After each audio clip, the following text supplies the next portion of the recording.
Hi, welcome to SueTube. We have some new forms that are out, and we have them here in the office, and I'd like to go over the new notice, the Addendum A and the Addendum B. I'm going to be looking down to make sure I'm referring to the right lines, and there will also be a copy of a draft or a copy of the form in your file, your mailbox, so you're able to follow along. Before we get into this, I want to point out a couple of items with the new offer to purchase. There's some changes that have been brought up to date on this new form. One of the changes is that the seller now gets to dictate where the closing will take place. It's under the closing section. And it's no longer up to the buyer. If you want the buyer to be able to dictate where they're going to close, make sure you're writing that in your offer to purchase. If you're a seller, if you don't address it, and your seller lives in Milwaukee and tells you it's going to close in Milwaukee, you'll be obligated to that. So if you decide that you want to have the closing here, you're going to have to write that in. Second of all, with the gap insurance, you'll be learning more about this as you go through some training on it. But the verbiage in the gap, verbiage in the offer to purchase, indicates that it is up to the buyer or the seller to give the gap insurance. If you read further on in that paragraph, it also indicates that the gap insurance will be supplied by the title company if the title company is able to provide gap insurance. What does that mean?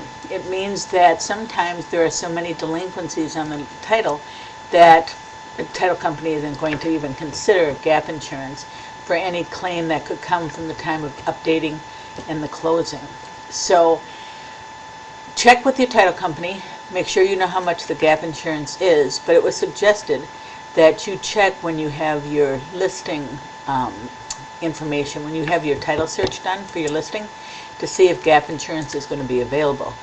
Then you can put it right into your spec sheet that gap insurance is available. Don't have to say who's going to pay for it, but you do want to make sure that the title company is going to offer gap.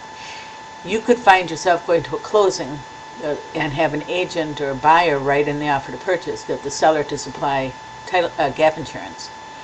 If the title company won't give it, then the insurance can't, or the seller can't provide it. So make sure you read that. I don't have the offer to purchase in front of me, but it is under the gap insurance. If you have any questions, see me. The notice relating to the offer to purchase, they being the Wisconsin Realtors working with the Department of Regulation and Licensing. The first section now is no longer contingent on conditions or contingencies. They've really crammed a lot of the common contingencies in this pre-typed notice. You'll also find that notice is given, starts on line 10, so everything below that relates back to the offer to purchase. So make sure you're using the Addendum A from RENW. That is what this notice is going to refer to. So this isn't a lot of difference. The financing satisfaction is new, but they put it in, excuse me, that it authorizes the seller to be able to receive a copy of the financing contingency satisfaction. The new Addendum A, they've done some different things here. On line 32, they have continued marketing. When you see the word buyer with a capital B, they're talking about the buyer of the subject property. When you see them referring to buyer with a small b, that is the buyer on the property of the property that was subject to the sale of. So you have a property at 1283 Annie Street, a buyer writes an offer subject to their property. When it's capital B, it's that buyer, the one that wrote the contingent offer. And then when it's a small b, it's the one that wrote on that buyer's property that it was subject to the sale of. There's a new section, and it is called Financing Pre-Approval in line 51. You are going to have, 7 days from acceptance of an offer that the buyer has to give a pre-approval letter. It states that the seller may terminate the offer if they do not receive it in time. Please put your deadlines into your calendars, your BlackBerry, whatever you're using. make sure you know you have that within 7 days, because I have a feeling that one's going to get lost somewhere. You're going to have a buyer or a seller that's going to declare it null and void, your property, your offer, if you haven't submitted the pre-approval letter, if they get a better offer. So you now have that written in it, and you want to make sure that you're following that and getting that in there. The boundary survey map, which is on 58, gives them the right to be able to supply a boundary or certified. The 69 boundary survey map, this calls for a new map. So the other ones are going to allow you to receive one that's already been done. If you use the boundary survey map, then it's calling for a new map. There is no right to cure. This offer shall be null and void upon written notice from buyer, written notice delivered to seller of property. If there is any problem if they see any problem with the survey map, there is nothing in here that gives the seller the right to cure that survey issue. So make sure you read that, which is between lines 85 and 91. There's insurability of property, non-conforming property, and floodplain. Those are all new, and they have the same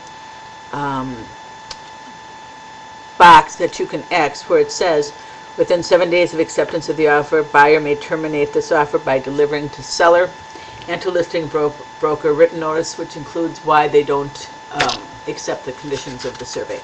So you want to double check that.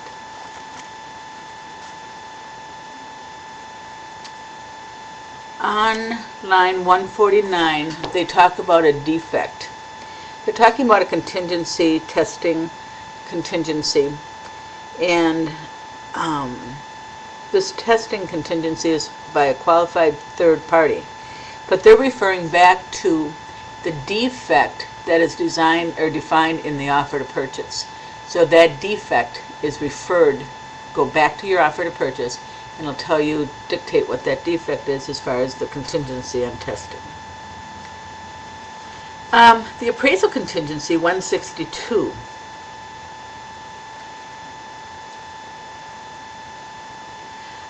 This is new, and it gives the seller the right to sell at a new price if in fact the appraisal comes in at a different price. It actually will allow them being the seller, it allows the seller and the buyer to continue. If you have a low appraisal, it allows the seller and buyer to continue to purchase at the new appraised value. Closing and escrow fees on line 183, cash closing, and it states who is going to be paying for the closing fee charged by the closing agent. And now they have written in, as a pre-written, the seller's contribution on line 185. It states that the seller shall give buyer credit at closing in the amount of, to assist buyer in purchase of the property. The funds may be used as additional down payment, closing costs, prepaid escrows. However, the last sentence says, any funds determined unusable by buyer's lender or underwriter prior to closing shall be credited back. I think that's going to help us when we find ourselves where they'll say up to $2,500. Now what happens if it's $2,200? Is who gets that money, and is there money? So this is telling you that it's the actual, and it will be given back to buyer or back to the seller if it is not used.